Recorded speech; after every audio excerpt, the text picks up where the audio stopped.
하나님께서 인류를 구원하시기 위해서 하신 일이 많은데 그 중에 크게 두 가지를 꼽으라고 한다면 저는 첫 번째로는 하나님이 구세주이신 예수님을 이 땅에 보내주신 것이고, 두 번째로는 하나님이 약속대로 성령을 보내주신 것이라고 말씀드리고 싶습니다. 하나님은 일찍이 예수님이 탄생하기 700년 전에 이사야에게 예언을 하셨습니다. 처녀가 잉태하여 아들을 낳을 것인데 이름을 예수라 하라. 이름까지 다 지어주셨어요. 그리고 말씀하신 그대로 처녀인 마리아를 통하여 예수님이 이 땅에 탄생하셨습니다. 또 예수님이 이 땅에 오셔서 공생애를 사시다가 고별 설교를 하시는데 제자들에게 다른 보혜사를 보내주실 것이라고 말씀을 합니다. 또 부활하신 후에는 예루살렘을 떠나지 말고 하나님이 약속하신 것을 기다리라고 설명하시면서 몇 날이 못되어 성령으로 세례를 받을 것이라고 말씀을 합니다. 성령은 예수님이 말씀하신 그대로 예수님이 하늘로 승천하신 후에 열흘 뒤에 임하셨습니다. 오늘 우리가 함께 읽었던 본문의 말씀은 성령이 2000년 전에 가장 먼저 오셨을 때의 모습입니다. 2절에 이렇게 기록을 합니다. 한번 볼까요? 호련히 하늘로부터 급하고 강한 바람 같은 소리가 있어 그들이 앉은 온 집에 가득하며, 하늘로부터 왔다 이렇게 설명합니다. 하나님께서 보내셨다라고 하는 의미겠지요. 급하고 강한 바람 같은 소리라고 그랬습니다. 아주 강력한 허리케인과 같은 바람이 아닙니다. 하늘에서 바람이 부는 것 같은데 아주 세찬 바람이 부는 듯한 소리다. 바람 부는 소리가 들렸다라고 하는 거예요. 성령이 처음에 오실 때는 청각적으로도 알게 되었다라고 하는 것이죠. 여기서 바람의 원어의 뜻은 숨, 호흡, 생기, 생명이라고 하는 뜻이 있는데 히라보로 푸뉴마라고 합니다. 구약 성경에 하나님의 영을 루아흐라고 말을 하는데 그 루아흐를 연상하게 된다는 것이죠. 창세기 2장 7절에 가면 하나님이 사람을 지으실 때 모습을 이렇게 설명을 합니다. 여호와 하나님이 땅의 흙으로 사람을 지으시고 생기를 그 코에 넣으시니 사람이 생명이 되니라. 생기가 루아흐입니다. 그러니까 하나님의 생기를 사람들의 코에 넣어 주셨다는 거죠. 그러니까 사람들이 생명체가 되었다라고 설명을 합니다. 에스겔 37장에 가면 골짜기에 마른 뼈들이 가득 하잖아요. 하나님이 에스겔에게 말하지요. 마른 뼈들에게 명령하라는 거예요. 생기야 들어가라 이렇게 명령을 하라는 거예요. 근데 여기에 생기가 루아흐입니다. 하나님의 생명입니다. 어떻게 됐을까요? 에스겔 37장 10절에 가면 이렇게 설명을 합니다. 37장 10절, 이에 내가 그 명령대로 대언하였더니, 하나님이 말씀하라는 대로 지금 얘기를 했다. 대언이라고 설명하는 거예요. 생기가 그들에게 들어가매 그들이 곧 살아나서 일어나 서는데 큰 군대더라 설명을 합니다. 하나님의 생명이 들어가니까, 마른 뼈이지만 하나님의 생명이 들어가니까 그들이 살아납니다. 군대가 되었습니다. 새 창조의 역사가 시작이 되었다는 말씀이지요.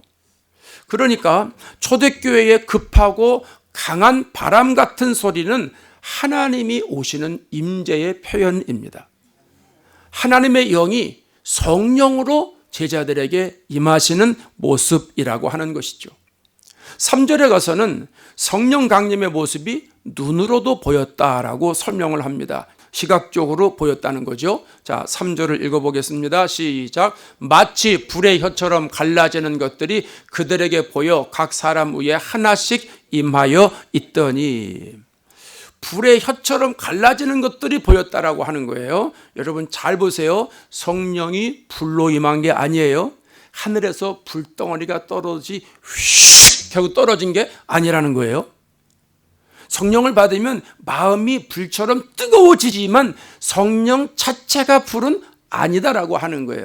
사람들이 성령이 불이라고 자꾸 이야기하는데, 불 같은 성령을 받으라고 하는 말은 이해가 되지만 성령이 불이다 이렇게 생각하고 있는 사람들인데 그건 아니라고 하는 거예요. 성령은 인격체지 그렇게 불과 같은 게 아닙니다. 오늘 본문에 마치 불의 혀처럼 이렇게 표현합니다. 자, 불났을 때에 불 끄트머리가 보면 어떻게 됩니까? 혀처럼 낼름거리는 그런 모습이 보이지 않습니까? 그럼 성령이 불의 형상으로 제자들에게 임했다. 이걸 지금 설명하고 있는 거예요. 이 불의 형상은 일찍이 모세가 시내산에서 하나님의 모습을 볼 때의 모습과 동일합니다. 출애굽기 3장 2절에 가면 여호와의 사자가 떨기나무 가운데로부터 나오는 불꽃 안에서 그에게 나타나시니라. 하나님 불꽃 안에서 모세에게 좀 나타나시는 것인데, 모세가 보니까 떨기나무에 불이 붙었습니다. 불이 붙었는데 그 떨기나무가 타지를 않는 거예요. 그대로 있었다라고 하는 것이죠. 시내산에서 강림하신 하나님이 오순절에 성령으로 120명에게 내려오신 거다라는 말씀입니다. 4절에 가서는 성령을 받은 120명에서 놀라운 일들이 일어납니다. 자, 4절 한번 읽어볼까요? 시작. 그들이 다 성령의 충만함을 받고 성령이 말하게 하심을 따라 다른 언어들로 말하기를 시작하니라. 자, 120명이 모였잖아요. 그 사람들이 성령의 충만함을 받았습니다. 이 충만함을 받았다라고 하는 것, 이 충만이라고 하는 의미는요, 가득 찼다라고 하는 걸 말하는 거예요. 가득 찼다. 그러니까 성령이 주시는 생각으로 120명의 생각이 가득 찼다라고 하는 거죠. 성령이 주신 생각이 마음에도 가득 찼고 머리에도 가득 찼고 온 몸에 성령이 주시는 생각으로 가득했다. 이것이 성령 충만이라고 하는 겁니다. 간혹 우리가 성령 충만 받아야 됩니다 이러면 성령 충만을 신비한 체험을 해야만 되는 줄로 알고 있습니다. 또 성령 충만하면 황홀해지는 이런 것으로 이해하는 사람들이 있습니다. 성령 충만은 무슨 분위기나 무슨 감정이 아주 업된 상태, 이런 것을 이야기할 수 있는데 그거는 성령 충만이 아닙니다. 성령께서 내 안에 오시는데 온전히 감싸서 가지고 내 생각이 성령의 생각으로 가득해서 내 생각이 성령의 생각으로 다 젖어 들어가는 상태를 말하는 거예요. 그래서 성령이 나를 다스리시고 성령이 나를 지배하시고 성령이 나를 통치하시고 성령이 나를 완전히 장악하시는 상태, 그걸 성령 충만하다라고 말하는 거예요. 그러니까 성령의 의지에 의해서 내가 움직여지는 거. 나는 이렇게 하고 싶은데 성령이 자꾸 이렇게 생각을 주시는 거예요. 자꾸 그렇게 딸려가는 거. 나는 이런 말을 하고 싶은데 성령께서 내 안에 그런 말 하지 말라는 거예요. 그리고 이런 말을 하라는 거예요. 나도 모르게 이런 말이 내 입에서 툭툭 튀어나가는 거예요. 그것이 성령 충만이라고 하는 거예요. 이렇게 나타난 사람들이 120명인데 120명이 성령의 말하게 하심을 따라 다른 언어를 말하기를 시작하게 됐다라는 것이 처음에 성령이 임할 때의 현장이었습니다. 여기서 다른 언어는 예전 성경에 이제 방언이라고 해서 좀 혼란스러웠는데 새로운 번역된 성경에는 외국어다 이렇게 이야기를 하고 있지 않습니까? 다른 언어입니다.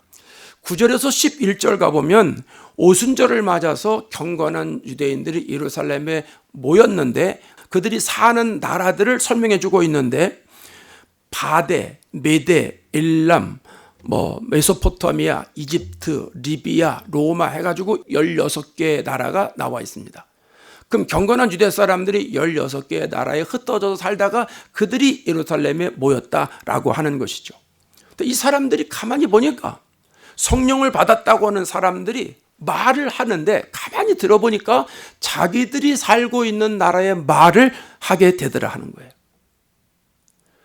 120명이 외국에 나가서 외국어를 배운 적도 없고 지상사로 나가서 근무한 적도 없고 또 어학연수 가서 외국어를 배운 경험도 없는데 바데 사람들이 가만히 말을 들어보니까 어머 바데 말을 하네. 아주 쉽게 말하면 일본 사람들이 들어보니까 일본 말을 하네. 중국 사람들이 들어보니까 이 사람 중국말을 하네. 이렇게 해서 16개 언어로다가 120명이 말을 했다라고 하는 거예요. 그래서 이 사람들이 깜짝 놀라가지고 당황스럽게 여기지 않습니까? 어떻게 이런 일이 일어날 수 있느냐? 외국에 안 갔는데 어떻게 이 사람들이 외국을 할 수 있느냐 이렇게 놀랐다라고 하는 것이죠. 여러분, 성경은 성령이 처음으로 강림할 때의 이 광경을 4절로 설명하고 있습니다. 아주 간단하게 설명하고 있는데 여기서 가장 중요한 포인트가 뭐냐 하면 혀와 말입니다.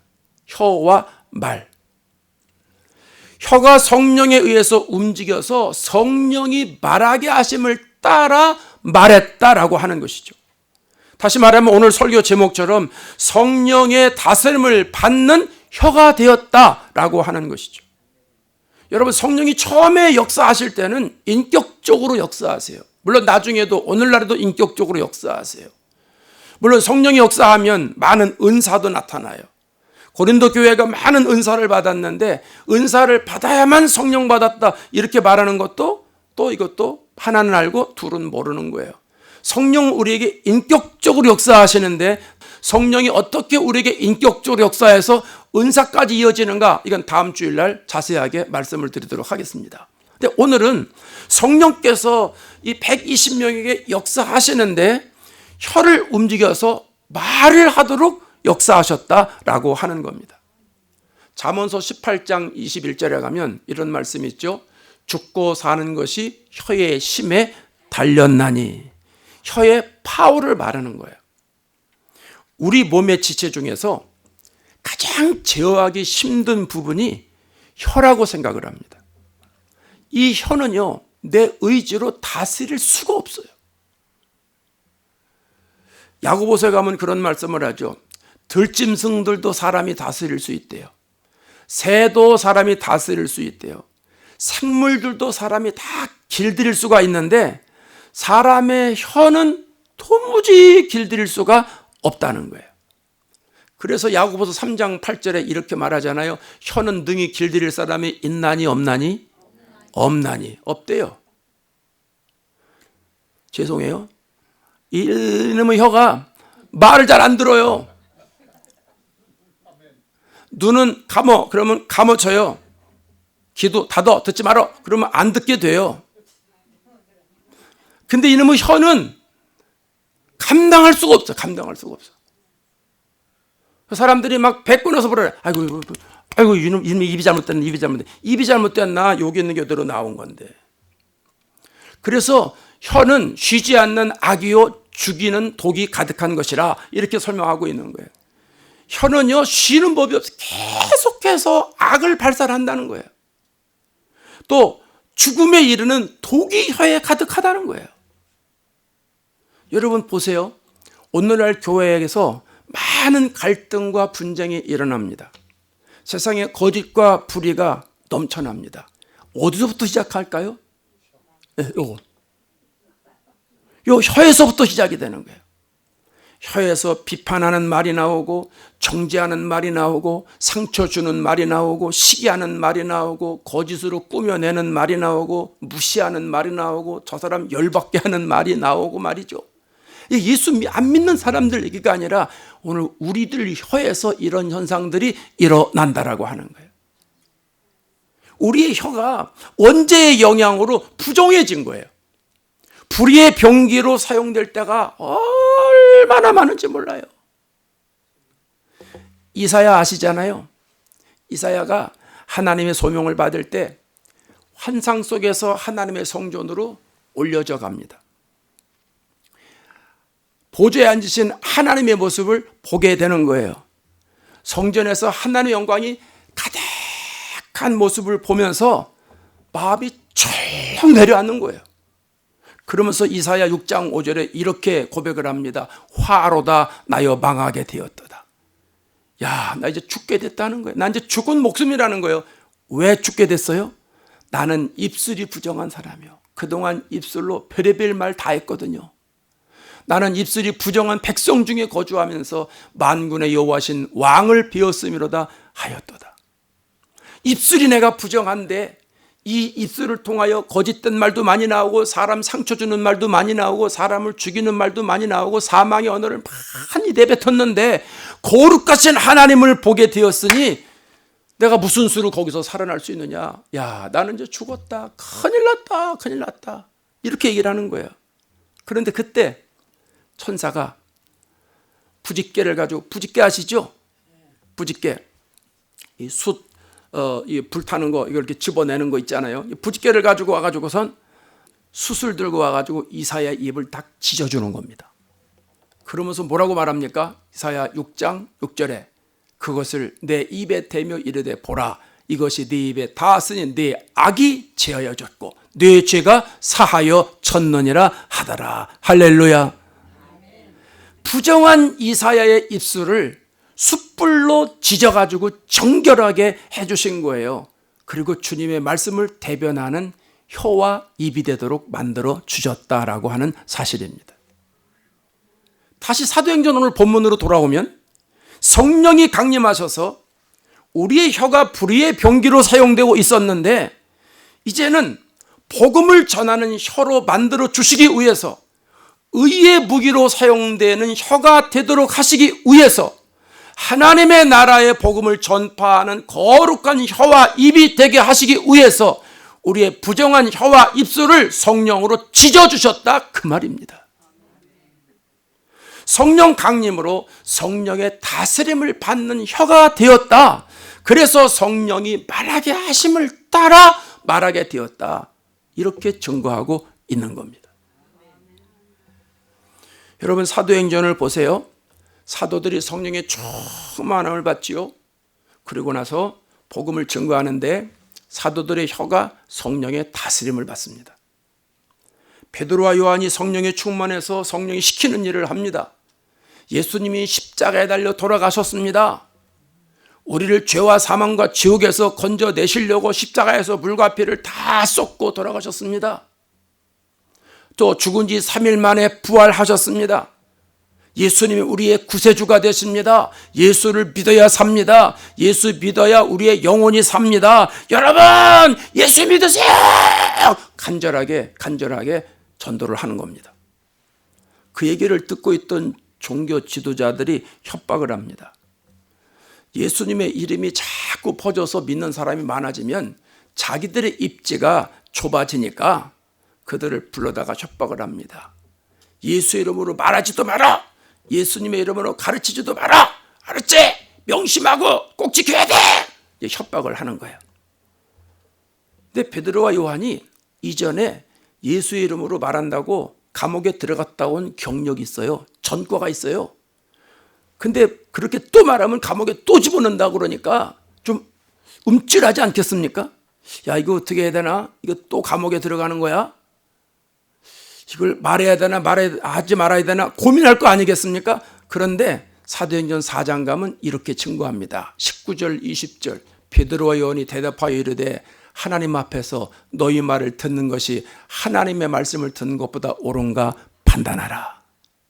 우리는 보고 들은 것을 말하지 아니할 수 없다. 베드로 요한은 종교 지도자들이 협박을 하는데 거기에 무릎 꿇지 않습니다. 우리는 보고 들은 것을 말하지 아니할 수 없다는 거예요. 우리는 성령을 받은 사람들인데 성령께서 우리들에게 시키는 일을 안 하는 사람이 아니라는 거예요. 성령이 시키는 대로 말할 수밖에 없고 감옥에 들어가면 들어가는 거고 죽으면 죽는 거지. 너희들 말 듣는 것보단 성령이 시키는 대로 말할 수밖에 없다. 이렇게 담대하게 말을 하게 되었다는 겁니다. 베드로 요한이 이런 사람들이 아니에요. 예수님 따라다닐 때 이런 사람들이 아니었어요. 하루는 예수님이 묻죠. 너희들은 나를 누구라고 그러냐? 베드로가 뭐라고 그래요? 주님이요 그리스도세요. 살아계신 하나님의 아들이세요.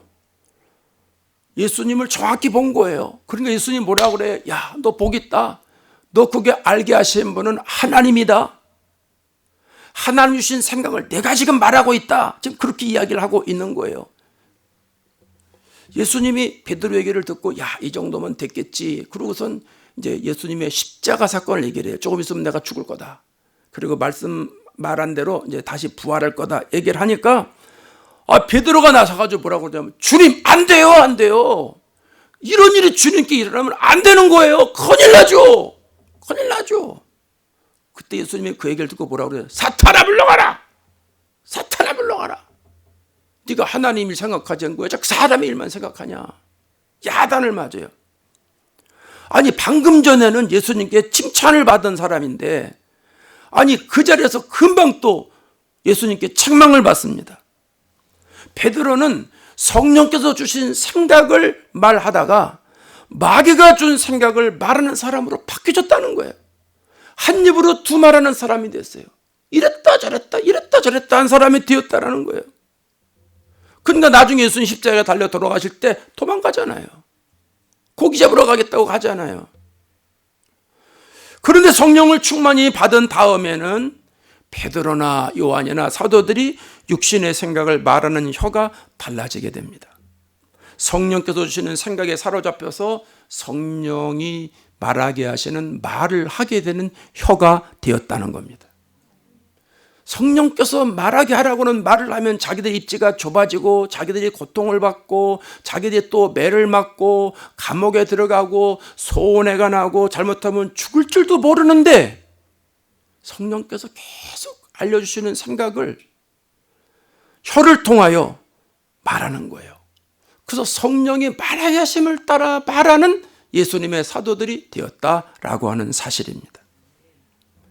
사도행전 5장에 가면 사도들이 복음을 전하면서 많은 병자들을 고칩니다. 귀신을 내쫓습니다.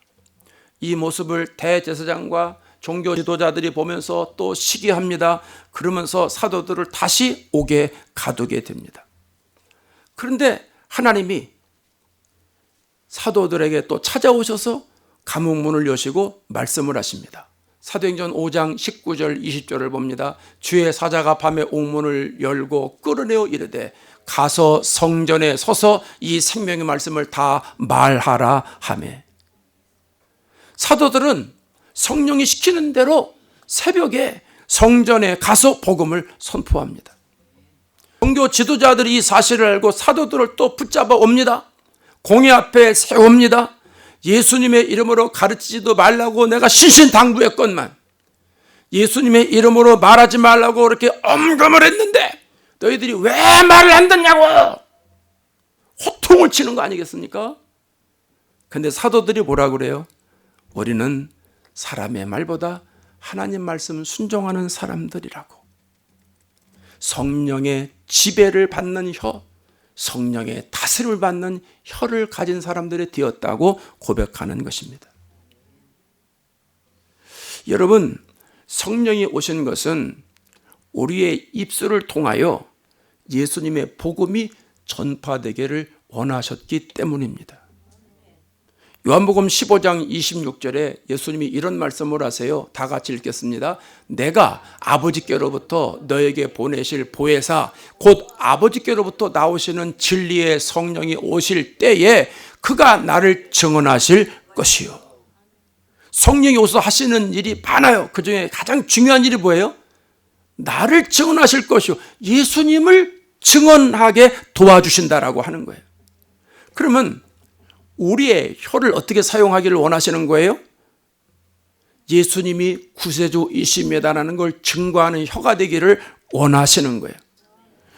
우리의 혀를 통해서 나오는 복음의 메시지를 많은 영혼들이 듣고 살기를 원하시는 주님의 간절한 뜻이 계시기 때문에 우리의 혀와 입이 복음을 전하는 하나님의 대사가 되기를 원하셔서 성령을 보내주셔서 성령이 말하게 하심을 따라 말하게 된 것이라는 말씀입니다. 미국의 대통령이 취임하고 이제 임기를 시작했잖아요. 한국의 대통령도 취임하고 임기를 시작을 했어요. 대통령이 취임을 하면 그 나라와 관계되어 있는 나라들의 대사를 파견합니다. 우리나라도 이제 조만간 주한 미국 대사가 올 것입니다. 미국을 대표해서 대사가 나가는 거예요. 한국을 대표해서 대사가 나가는 거예요. 대사로 나간 사람은 자신을 보낸 본국의 대통령이 말하는 대로 말하고 본국에서 시키는 일을 하는 사람들입니다. 저와 여러분들은 하나님의 대사들입니다. 하나님의 복음을 우리의 혀와 입술을 통하여 전하는 하나님의 대사라는 말씀입니다. 저와 여러분을 하나님의 대사로 만드시기 위하여 성령이 임하신 거예요. 그래서 성령을 보내셔서 성령을 충만히 받은 사람들을 통하여 생명의 말씀이 전해지기를 원하시는 거예요. 그런 의미에서 예수 믿는 모든 사람들은 성령을 충만히 받아야 됩니다. 성령 받는 거는요, 선택이 아니에요. 따라 하실까요? 성령 받는 것은 선택이 아니라 필수다. 성령 받는 건 받아도 되고 안 받아도 되는 게 아니에요. 성령은 반드시 받아야 되는 거예요. 어떤 사람은 성령 받는 게 신앙생활의 액세서리인 줄 알아요. 그냥 성령 가지고 들고 다니는 사람인 줄 알아. 성령을 안 받으면 예배가 안 되는 거예요. 성령을 안 받으면 기도를 못 하는 거예요. 물론 하긴 하죠. 능력 있는 기도가 안 된다 그 말이에요. 성령을 못 받으면 하나님 앞에 신령한 예배를 드릴 수 없는 거예요. 성령을 안 받으면 말이 안 바뀌어지는 거예요. 성령을 안 받으면 아무것도 할 수 없는 거예요. 성령 안 받고 성령 받은 척 하려니까 인본주의로 살아가는 거예요. 그래서 저와 여러분들은 성령을 받아야 되는 거예요. 그래서 성령이 우리의 심령 속에 오셔서 내 생각을 완전히 장악해서 성령이 말하게 하심을 따라 말하는 내 혀가 되어야 되는 거예요. 성령의 다스림을 받는 혀가 되는 축복을 누리시기를 바랍니다. 말은 그 사람의 인격이라고 말하잖아요. 어떤 말을 하느냐에 따라서 그 사람의 인격이 드러나는 거예요. 예수 믿는 사람들이 어떤 말을 하느냐에 따라서 그 사람의 신앙이 드러나는 거예요.